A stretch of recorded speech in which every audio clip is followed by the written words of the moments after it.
Well, hey, you guys. Welcome back to Tomes of Terror. So, Hidden Pictures by Jason Rekulak. Hopefully, I'm pronouncing that correctly. This is a supernatural thriller that was released quite recently in May of 2023. And it kind of seemed to be one of those books that kind of had the horror and thriller community like all abuzz. A lot of people were talking about it. And it actually ended up winning the 2022 Goodreads Choice Award in the horror category.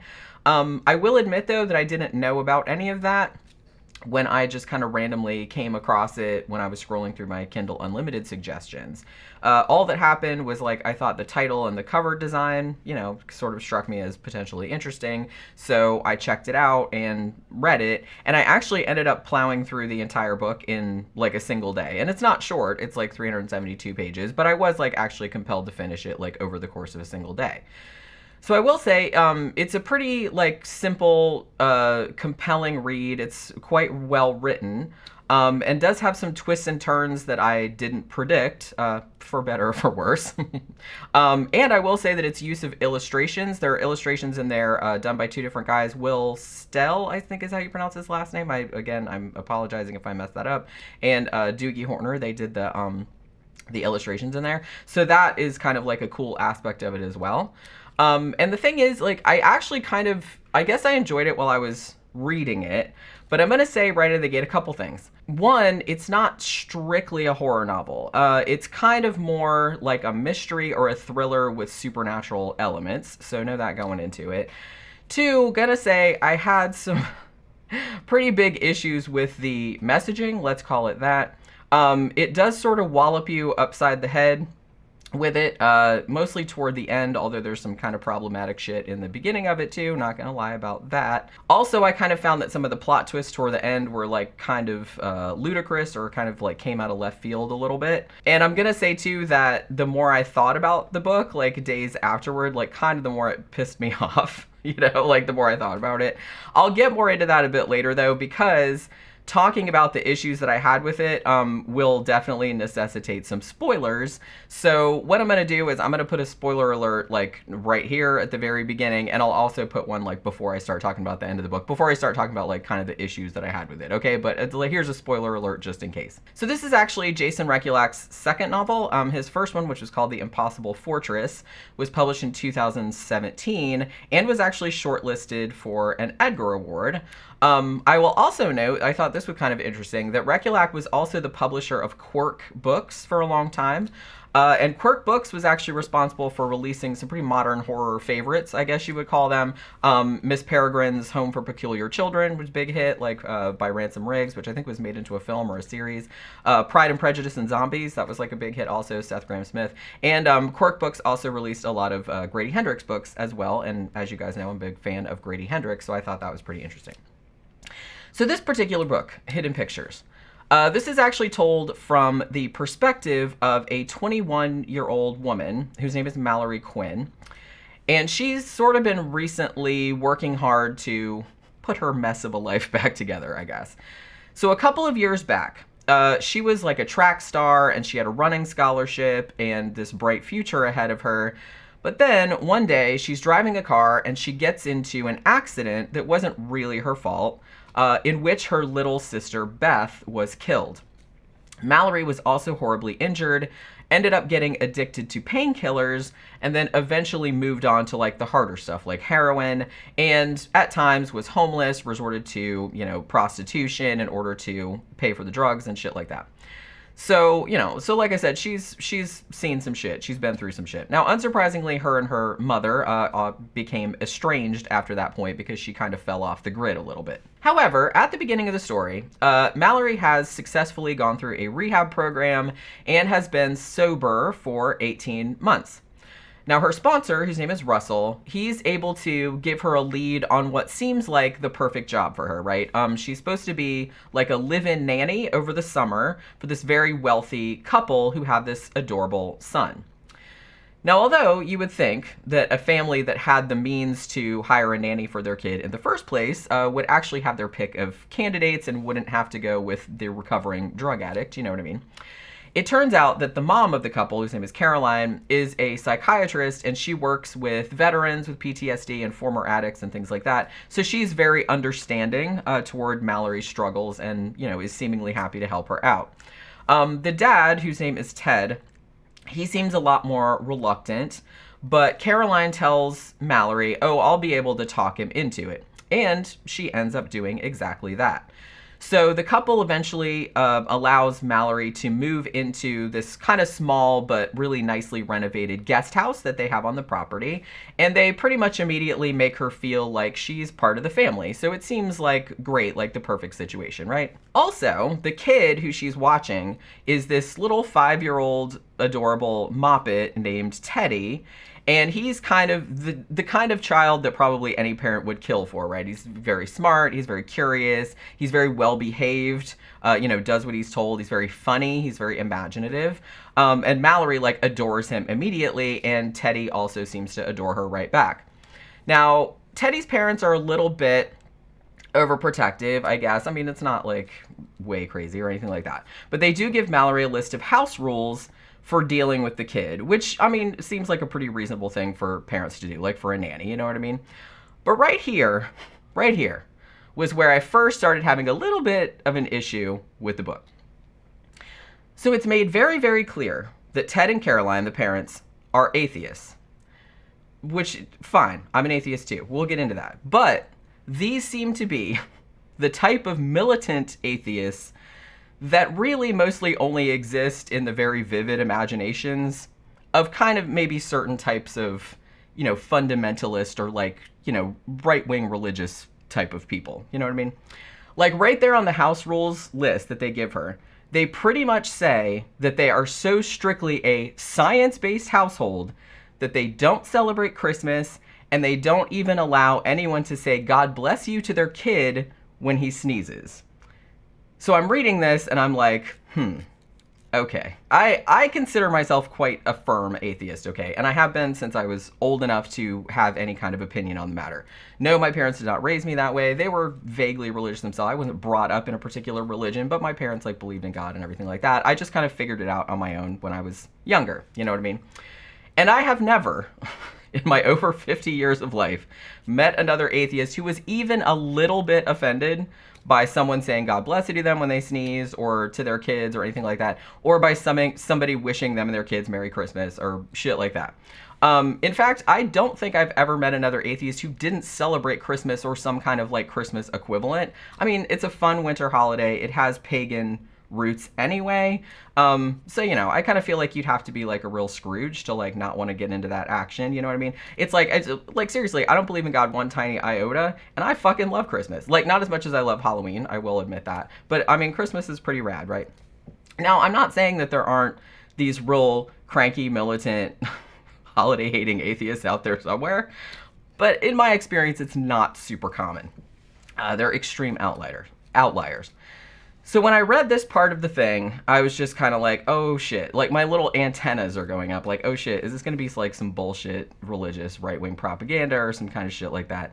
And this impression was only strengthened as I kind of went on, because Ted and Caroline, while initially very welcoming and they seem really nice to Mallory, they're also portrayed as very condescending, very superior, and they kind of have some other, you know, maybe what some people would call, like, woke leftist kind of traits, like, oh, they're being super vigilant about eating organic food, staying away from red meat, not letting Teddy watch TV or use a tablet, like, limiting his screen time, stuff like that. And there was some other stuff later on that kind of hammered this home, like, even more egregiously, but I'll get to that in a little bit. Now, by contrast, Mallory is described as a Christian. She wears a cross. Her sponsor is a preacher. And she says early on, you know, she gave her life to Jesus Christ in rehab and all of that.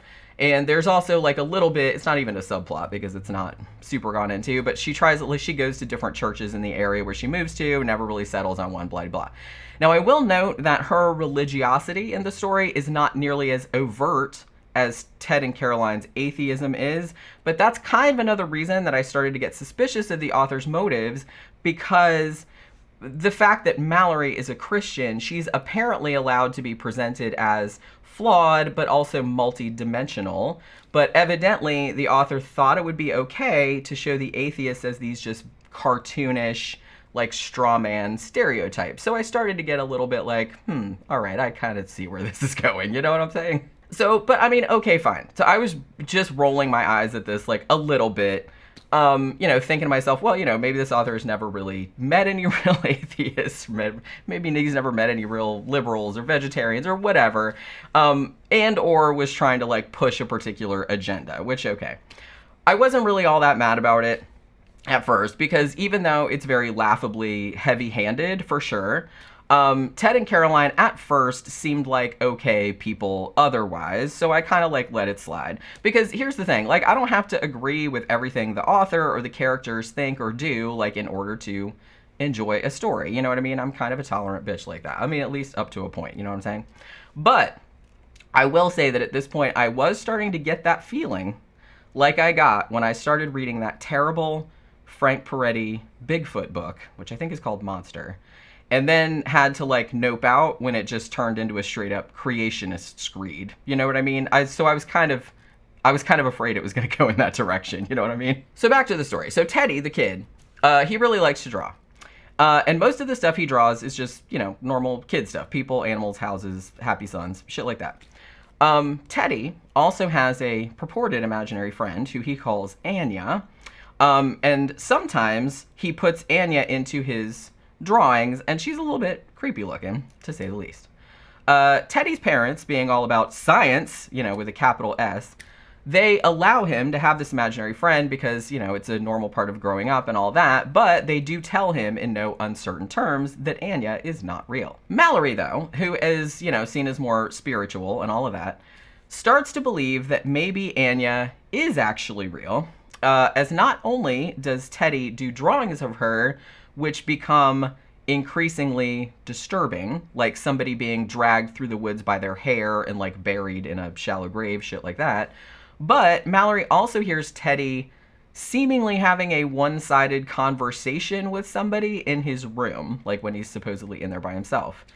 Now, Mallory asks around and finds out that there's a very well-known story around this neighborhood that has to do with the very guest house that she's living in. So back in the day, so the story goes, there was a woman named Annie, and she was the artist niece of a guy who owned the property. And she disappeared from the house and left behind nothing but just an alarming amount of blood, just like splattered all over the walls. Now, her body was never found, and everybody presumed that she'd been murdered.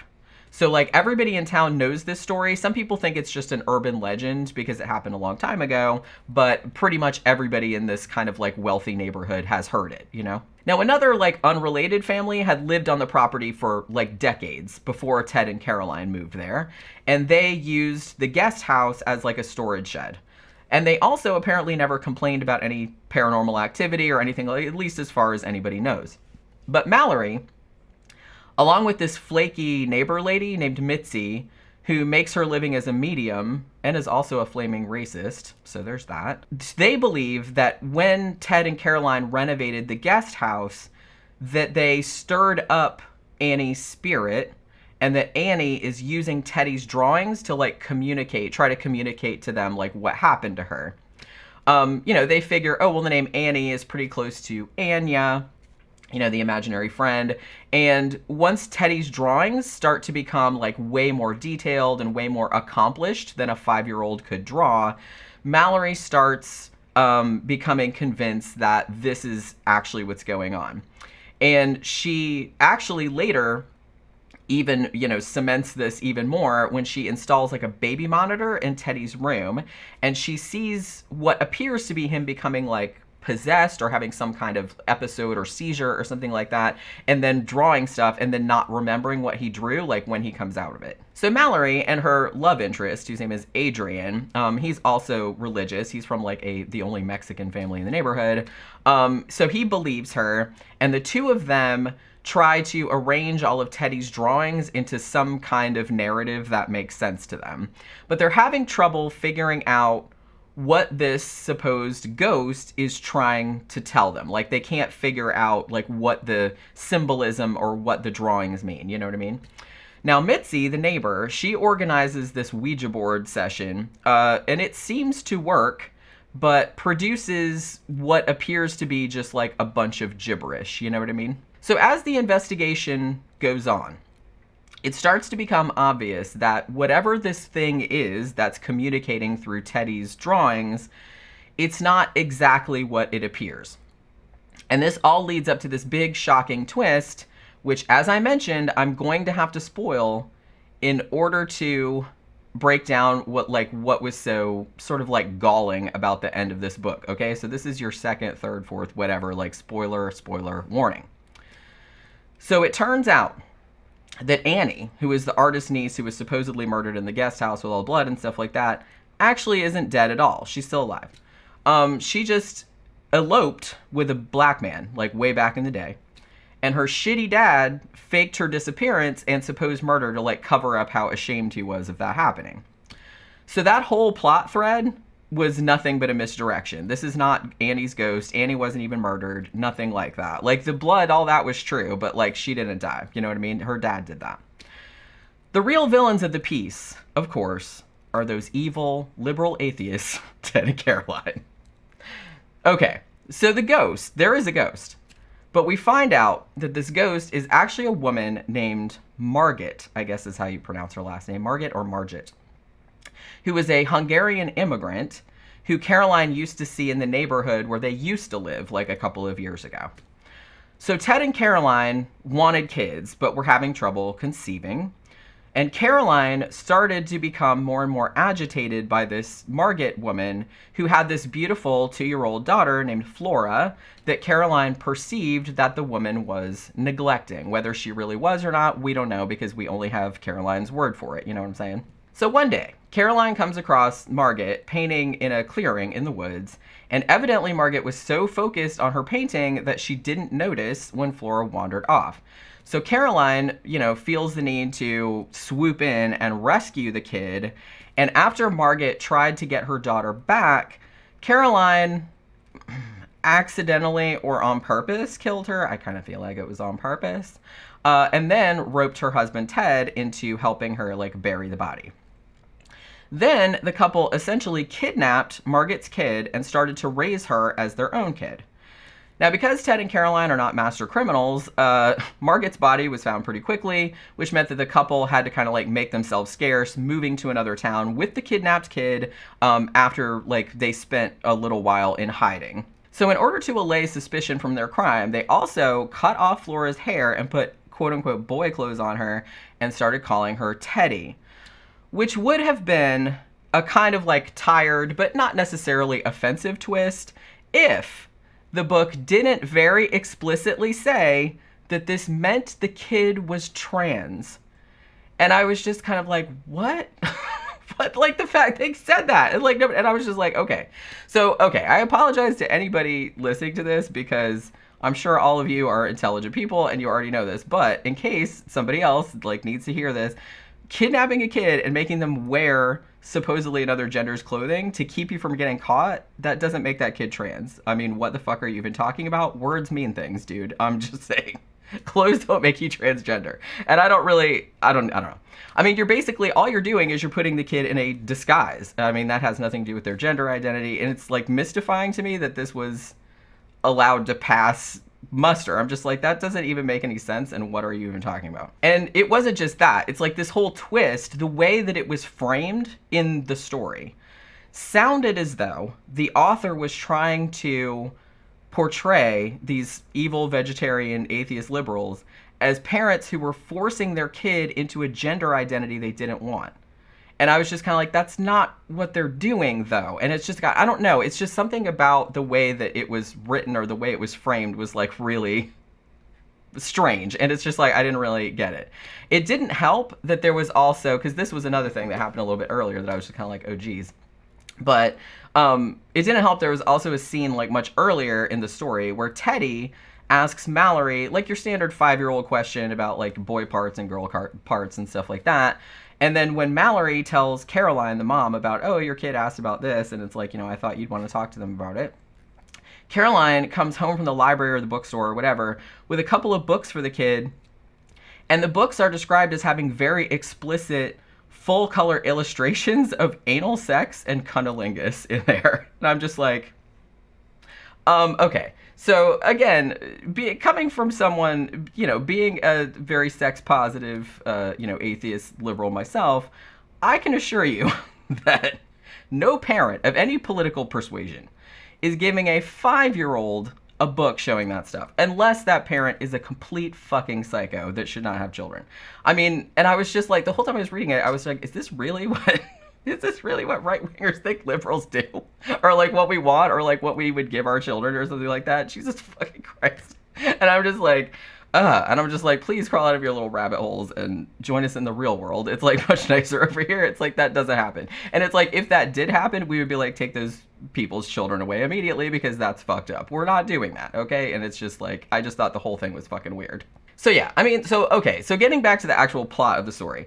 So it was actually Margit's ghost, because there was a ghost. So it was actually Margit's ghost all along, making Teddy/Flora draw these pictures to try to explain what happened. And the reason that she didn't just come out and say, like, hey, I'm buried here, or they killed me, or whatever, was that she didn't really speak much English. So she was trying to come across with the pictures, which, okay, makes total sense.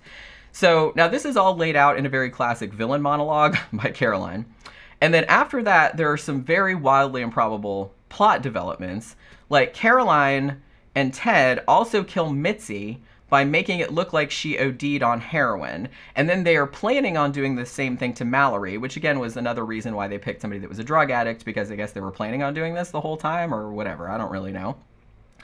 But then, like, when the whole thing starts happening and Caroline has, like I said, this whole villain thing where she ties Mallory up and she's gonna, like, shoot her up full of heroin and all this other stuff. But then apparently, like, Ted has fallen in love with Mallory and then wants to kill Caroline and then run off with Mallory and, like, leave the kid behind. I mean, it gets, like, pretty batshit, you know what I'm saying? So, again, like, spoiler alert, but both Ted and Caroline get killed.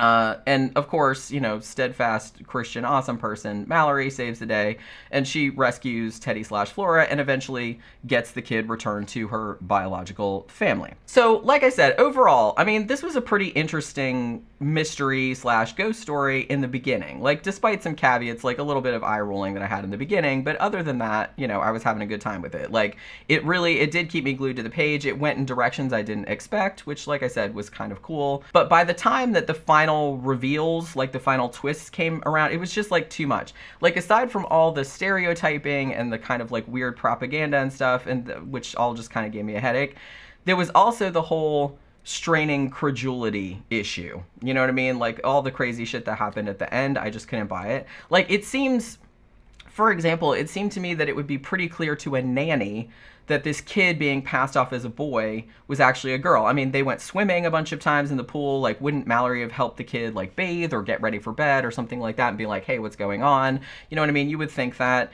And I mean, besides that, the whole final third of the novel kind of asked us to buy into the characters of Ted and Caroline, who had been perfectly normal people up to this point, like, suddenly turning into these wildly exaggerated, cackling supervillains. I mean, it was kind of ridiculous. And I mean, in addition to kind of all the very flagrantly, like, in-your-face anti-trans stuff, anti-atheist stuff, there was also kind of a little sprinkling of kind of lazy racial stereotypes in there, too. Like, there was one Asian character, and she was a quote-unquote pink-haired weirdo who was really into anime, and I was like, all right.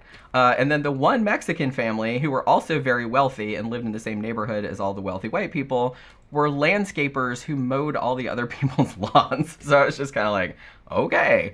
Also, the Mitzi character says shit about, like, all Mexicans being illegals and rapists, and I'm pretty sure that we're supposed to like her, especially because she calls out Ted and Caroline for, like, how elitist and, like, hoity-toity they are. So it's like, and then we're supposed to, like, feel bad, like, when she gets murdered at the end and stuff like that. It was very, very weird. It was just, the whole tone of it was just very, very weird. There was also this weird thing, and this is also, like, stated outright, that when Mallory talks about her past and about her family and stuff, it's stated very flagrantly that Mallory's mom couldn't help her with her addiction problems because she was fat. like that was the reason that she couldn't help her with her addiction problems. And I was just like, are you meaning because she has a food addiction, so she's kind of, I don't know. It just seemed like that was the only reason was she was fat, and that's like basically how it was laid out. And then like at the end of the book, like Mallory finds out that her mom started exercising and lost some weight, and so then Mallory decides she's going to reestablish a relationship with her because, you know, I don't know, fitness is next to godliness or something like that. So it was like, you know, not great all around. There was a lot of that kind of like stuff in there where I was just like, oh geez, it was, you know what I mean? I was just kind of like rolling my eyes the whole time. So, I mean, to be fair, this was, like I said, overall, it's largely a solid, it's not super original concept, but it's a pretty solid concept, and it's very decently written. It's a good suspense story. It has supernatural elements. The illustrations were really cool, really added a lot to the story. I really, really liked the illustration aspect of it, you know, because it did kind of play into the story, like in there. They weren't just in there, you know, just to be in there, you know what I mean? They did actually have something to do with the plot. But I mean, it's just kind of like this whole blatant, you know, stereotyping and fear-mongering. It got pretty tiresome. And the whole thing just kind of ended up leaving a bad taste in my mouth. You know, it's like there's a really intriguing mystery in here behind all of this unnecessary political dog whistling that was going on in it. But, you know, it's just kind of a shame that maybe the author couldn't keep his, like, weird agenda to himself and just tell the story without having to add all of this stuff in there. I don't know. It just seemed too blatant to be, like, just simple ignorance or anything like that. So I'm not really sure if he believes all of this stupid shit that's in this book, like all of the stupid weird stereotypes and shit like that, but it's kind of not cute. And a lot of the attitudes in here, like, actually, you know, the attitudes in here can, like, do real harm to real people, so I was just kind of like, yeah, I don't love it. I mean, there is absolutely a market for this sort of thing. You know, I mentioned Frank Peretti earlier, which is kind of more on the super religious end, because he does like a lot of creationist kind of stuff and all that. And I don't really love that either. But you know, if there's a market for it, but it's not me, obviously. I mean, like I said, it's a good concept. It was a good story. I kind of like, you know, enjoyed it. I wanted to see where it was going. I didn't DNF it or anything like that, but it's just, it started like piling up, and then it's just started like pissing me off after a while. And then like the more, like after I finished it, like the more I thought about it, like over the ensuing days, I was like, ah, yes. Yeah, so it was just kind of like that. But, you know, if that's your bag, fine. It's, you know, a lot of people did really seem to like it and didn't really notice that, or it didn't bother them or something like that. But I did notice that there was a significant portion of the reviews that also noticed that kind of stuff and were like, bro, that's not cool, or that's not cute, or whatever. And it's just, and they didn't really love it either. So, you know, but so your mileage may vary. It may not bother you, and that's, you know, and that's totally fine. So if you want to read a lot, it's like I said, it won a lot of awards. It got a lot of good reviews. So, you know, it's all up to you whether you want to read it or not. I didn't love it, but you know what I mean. You might have a different opinion, and that's just how the world works. You know what I mean? So yeah, that will do it for this Tomes of Terror book review. Hope you guys enjoyed it. Please remember, like, share, subscribe, and all of that business. And I will see you guys again on the next one. Bye.